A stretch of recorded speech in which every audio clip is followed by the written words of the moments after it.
Bismillahirrahmanirrahim. Assalamu alaikum dear students. How are you? I am your maths teacher from Silk School of Tomorrow, City Campus Bilwal. Students, हमने पिछले lecture में sets के बारे में पढ़ा था. आज हम मैथ ग्रेड 7 लेक्चर नंबर 2 में काइंड ऑफ सेट्स के बारे में डिस्कस करेंगे. तो देखते हैं कि डिफरेंट काइंड्स कौन सी हैं हमारे पास. जी, आपको पता है पिछले लेक्चर में हम टेबुलर फॉर्म पे पहुंचे थे. यहाँ टेबुलर फॉर्म तक हमने इसको डिस्कस किया था.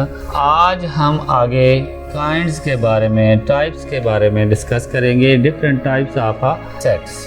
तो इसके लिए जो है सबसे पहले देखें कि आपको एक एम्प्टी सेट दिया गया है. एम्प्टी सेट की डेफिनेशन आप जानते हैं कि एम्प्टी कौन सी चीज़ होती है. Yes, very good. जिसमें कोई चीज़ मौजूद ना हो उसको हम क्या कहते हैं? एम्प्टी.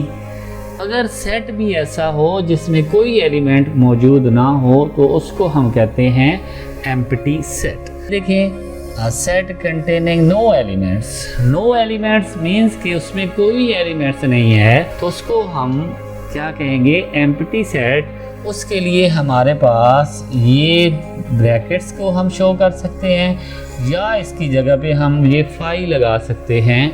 तो दोनों में से एक यूज़ करेंगे. अगर आप दोनों को एट अ टाइम यूज़ करेंगे ऐसे तो ये एम्प्टी सेट नहीं होगा बल्कि ये एम्प्टी सेट का एक पावर सेट बन जाएगा. ओके स्टूडेंट्स, आई होप कि आपको समझ आ गई होगी. इसके बाद हमारे पास सेट है जी फाइनाइट सेट. फाइनाइट सेट हमने पढ़ा था 6 में कि फाइनाइट सेट वो होता है जिसकी एक लिमिट हो. मीन्स कि हमें पता हो कि हमने कहाँ तक जाना है. ठीक है, फॉर एग्जांपल हमें वो सेट देता है set of natural number less than 100. अब हम 100 से ऊपर नहीं जा सकते, हमने 100 से लेस ही रहना है. तो इसमें एक लिमिट है. तो जिसमें लिमिट होती है उसको हम कहते हैं फाइनाइट सेट. अब ज़रा गौर करें, ये जो एग्जांपल दी हुई है, x such that x is square number less than 20. तो हमारे पास एक ऐसा सेट जिसका स्क्वायर जो है वो लेस देन 20 हैं. वो कौन कौन से हैं जी? 1 का स्क्वायर 1 होता है, 2 का स्क्वायर 4, 3 का 9, 4 का 16, 5 का 25 हो जाता है. तो वो हमारे पास नहीं है. तो ये देखें आगे उन्होंने टेबुलर फॉर्म में लिखा हुआ 1, 4, 9 एंड 16. अब इससे आगे हम नहीं जा सकते. तो जब हमें एक जगह पे रोक लिया जाता है, हमें एक लिमिट दी जाती है, उस लिमिट से हम बाहर नहीं जा सकते, तो उसको हम कहते हैं फाइनाइट सेट. ओके स्टूडेंट्स, अब हम बात करते हैं इनफिनिट की. तो इनफिनिट सेट कौन सा होता है? जिसमें हमें कोई जो है लिमिट ना दी जाए. हम जहाँ तक जाना चाहते हैं चलते जाएं ख़त्म ना हो, तो उसको हम कहते हैं इनफिनिट सेट. फॉर एग्जांपल मैं सिर्फ कह देता हूँ सेट ऑफ नेचुरल नंबर. अब आपको नहीं पता कि मैंने कहाँ तक कहा है. 10 तक कहा है? नो. 100 तक कहा है? नो. 1000? नो. कोई लिमिट नहीं है, आप जहाँ तक मर्जी लिखते जाएं. तो अब आपको भी नहीं पता कि ये नंबर कहाँ पे ख़त्म हो रहे हैं. ठीक है, तो किसी को नहीं पता कि ये नंबर कहाँ पे जाकर ख़त्म होंगे. तो इसलिए हम आगे डॉट लगा देते हैं. तो इसका मतलब क्या होता है कि ये नंबर आगे बढ़ते जा रहे हैं, कहाँ पे ख़त्म हो रहे हैं हमें नहीं पता. तो यहाँ पे देखें ये example set of integer greater than 10. तो अब 10 से ग्रेटर तो हैं लेकिन किससे स्मॉलर है ये हमें नहीं पता. इतना हमें पता है कि ये 10 से बड़े हैं लेकिन ये नहीं पता कि ये आगे कहाँ पे ख़त्म हो रहे हैं. इसके बाद डिसजॉइंट सेट. डिसजॉइंट का मतलब क्या होता है? जॉइंट का मतलब होता है मिलना और डिसजॉइंट का मतलब क्या होता है? अलग अलग होना. फॉर एग्जांपल मैं आपको एक एग्जांपल देता हूँ. ये मेरे पास एक सेट है, इसमें 1, 2, 3. एक मेरे पास ये सेट है, इसमें 4, 5, 6. अब ये दोनों डिसजॉइंट हैं, एक दूसरे से नहीं मिल रहे. लेकिन यहाँ पे देखें एक सेट ऐसा है, इसमें 1, 2, 3, 4. इधर क्या आ जाएगा? 5, 6, 7.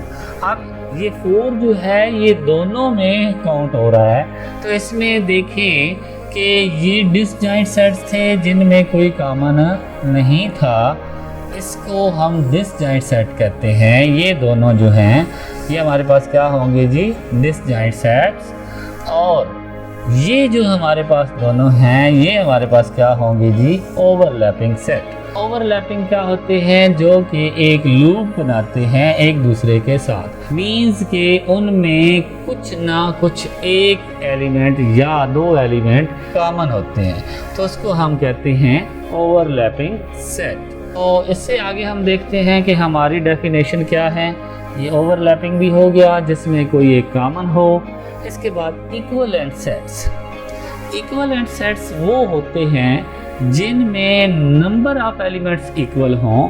फॉर एग्जांपल ज़रा बोर्ड पे चलते हैं, इसमें मैं एक लिखता हूँ set A is equal to 1 2, B is equal to AB।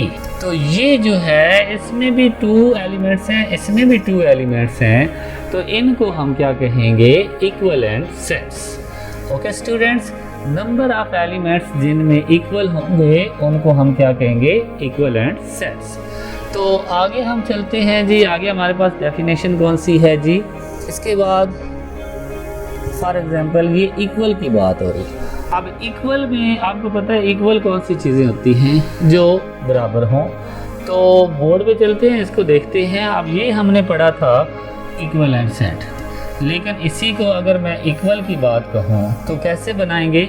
अब एक बात ये भी होनी चाहिए कि नंबर ऑफ एलिमेंट्स भी इक्वल होने चाहिए, और फिर वैल्यू ऑफ एलिमेंट्स भी क्या होनी चाहिए, इक्वल होनी चाहिए। इसको ज़रा देखें, दोनों में डिफरेंट देखना। वो ये हमारे पास है जी 1 2, और B इज़ इक्वल टू हमारे पास है जी 2 and 1। ये भी 1 2 हो सकता है। अब ये देखें, इसमें भी 2 एलिमेंट्स हैं और इसमें भी 2 एलिमेंट्स हैं, तो इसमें 1 है, इसमें भी 1 है, इसमें 2 है, इसमें भी 2 है। तो इक्वल सेट वो होते हैं जिनके एलिमेंट्स, नंबर ऑफ एलिमेंट्स भी इक्वल हों, यानी कि एक में 2 है तो दूसरे में भी 2 ही है। दूसरी बात, उनकी वैल्यू भी एक जैसी हो, सेम हो, तो उसको हम क्या कहते हैं, इक्वल सेट। और इक्वल एंड में क्या होता है कि उनकी सिर्फ नंबर ऑफ एलिमेंट्स हम देखते हैं, वैल्यू नहीं देखते। ओके स्टूडेंट्स, अब हम आगे आते हैं यूनिवर्सल सेट। यूनिवर्स के बारे में आप जानते हैं, यूनिवर्स एक कायनात है जिसमें तमाम चीज़ें हैं। तो यूनिवर्सल सेट भी वो होता है जिसमें तमाम दिए हुए सेट जो हैं वो मौजूद हों, उनके एलिमेंट्स मौजूद हों। फॉर एग्ज़ाम्पल मेरे पास एक सेट A है, उसके एलिमेंट्स हैं 1 2 3। मेरे पास सेट B है, उसके एलिमेंट्स जो हैं वो है 4 5 6। तो अब मैं यूनिवर्सल सेट हमें कुछ ऐसे दिया जाएगा जिसमें ये तमाम सेट मौजूद होंगे, यानी कि 1 2 3 सो ऑल। मैं इसको 10 भी कह सकता हूँ, मैं इसको 100 भी कह सकता हूँ, क्योंकि ये तमाम एलिमेंट्स इसमें मौजूद हैं। यूनिवर्सल सेट वो होता है जो इन तमाम गिवन सेट्स के एलिमेंट्स को भी अपने अंदर कंटेन करता हो, उसको हम क्या कहते हैं, यूनिवर्सल सेट। इसके बाद सबसेट अगर एक मैं सेट ये लिखूं A इज़ इक्वल टू 1 2 3, और एक सेट मैं लिखूं B इज़ इक्वल टू 1 2, तो अब ये जो B है वो A का क्या है, सबसेट है। B क्या है, वो A का सबसेट है। तो मैं इस तरह लिखूंगा, ये मेरे पास साइन आएगा B set A। Okay students, तो ये जो बड़ा सेट है, इससे आगे जो डेफिनेशन आपको नज़र आ रही है, सुपर सेट ये छोटा सबसेट होता है, और ये जो बड़ा होता है इसको हम सुपर सेट कहते हैं। लास्ट पे हमारे पास डेफिनेशन है कार्डिनल नंबर। कार्डिनल नंबर क्या होते हैं, number of elements of a set is called a cardinal. For example इसमें कितने एलिमेंट्स हैं जी, ज़रा गौर करें। इसमें एलिमेंट्स हैं जी हमारे पास 3, तो इसका कार्डिनल नंबर क्या होगा जी, 3 आएगा। क्या आएगा, 3। इसमें कितने नंबर हैं जी, 2, तो इसका कार्डिनल नंबर क्या आएगा, 2। तो यहाँ तक हमारी डेफिनेशन क्लियर हो गई। ये टेबल आपने गौर से रीड करना है और इसके तमाम साइन आपने याद करने हैं। तो स्टूडेंट्स, इस टेबल्स को और इन तमाम डेफिनेशंस को आपने अपने होमवर्क पेज पे जाकर राइट करना है। यहाँ पे डे मेंशन करके डेट मेंशन करनी है और यहाँ पे क्या लिखना है, टाइप ऑफ सेट या काइंड ऑफ सेट्स।